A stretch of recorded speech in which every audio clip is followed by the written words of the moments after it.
helicopter icing, learn from my mistakes. I know, does that sound bad? I made a couple of dumb decisions there, and it gets pretty scary. So bottom line, man, avoid icing at all costs. You just do not want to even get involved. You do not want to do it.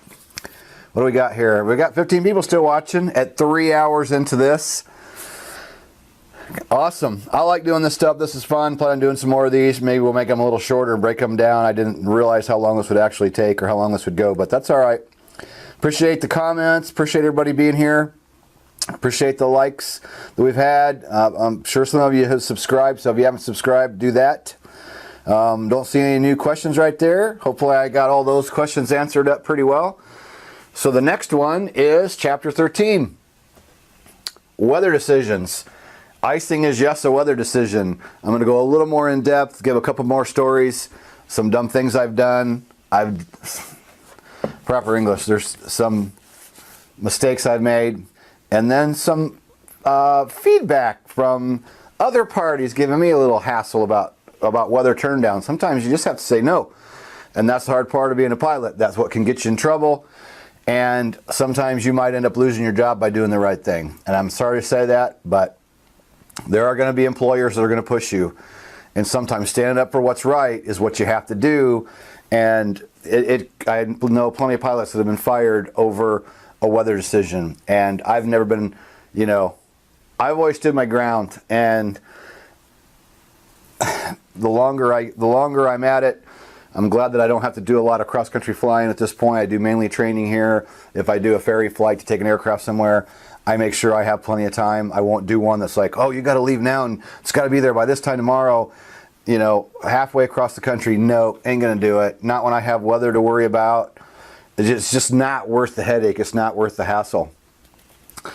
So, since there's no other comments I see there, I'm going to go ahead and roll the weather decisions, and we'll see you after that for one more video. MS pilot, and I hear all the horror stories when I'm at the training, and we hear these things as pilots, and I go out and we go land at a hospital, and a storm comes through, and I have a problem with an engine starting. So the patient goes by ground, the crew goes with them, mechanic comes out, takes care of the aircraft problem, and I'm checking the weather, and they're saying 1,000 feet, and I'm going, 1,000 feet, okay, that's good, 2 or 3 miles, okay, it's at night.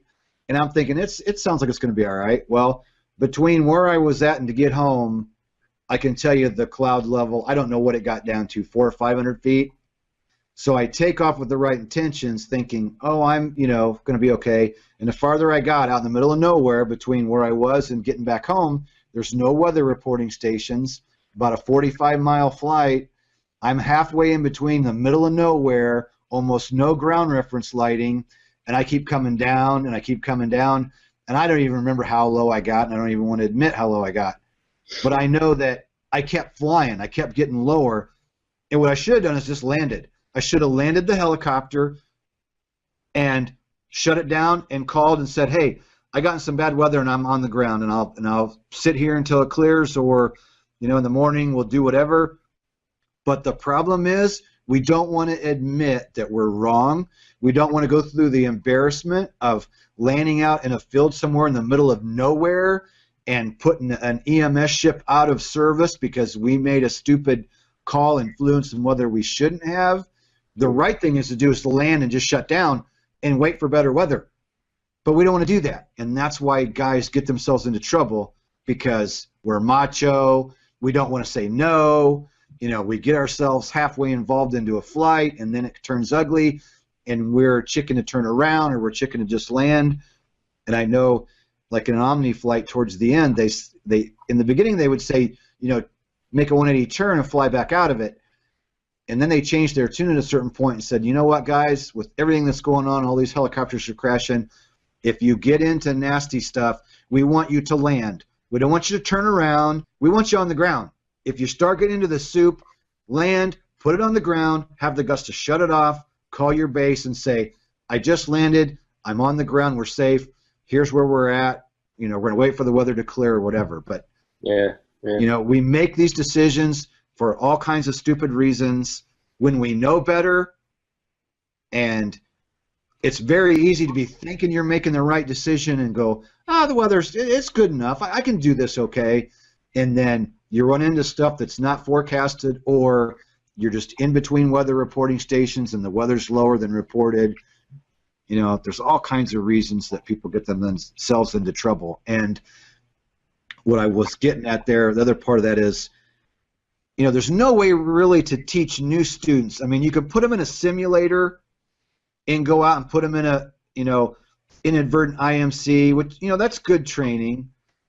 But I just feel like I wish there was a way we could take students and show them in the real world how scary it can be and how quick it can happen. But there's no real way for you to take an aircraft out, a VFR aircraft, and put it in almost IMC conditions.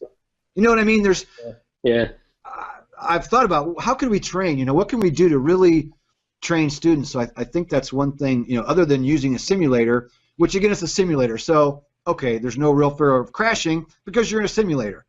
You can give somebody an idea of how scary it could be, but it's not the same as being out in the real world and getting scared half to death that you're going to wreck the aircraft. And, you know, here I'm coming back and just going, God, you know, and I made it back okay and everything was fine, but when I was in that soupy stuff and I started sifting through this low layer of clouds going, oh my God, you know, is this going to get worse before it gets better? And I'm thinking, here I am, I'm going to be the statistic that everybody talks about, you know, new EMS pilot going out, being brave, you know, flying when he probably shouldn't have been. I was almost that statistic. So, you know,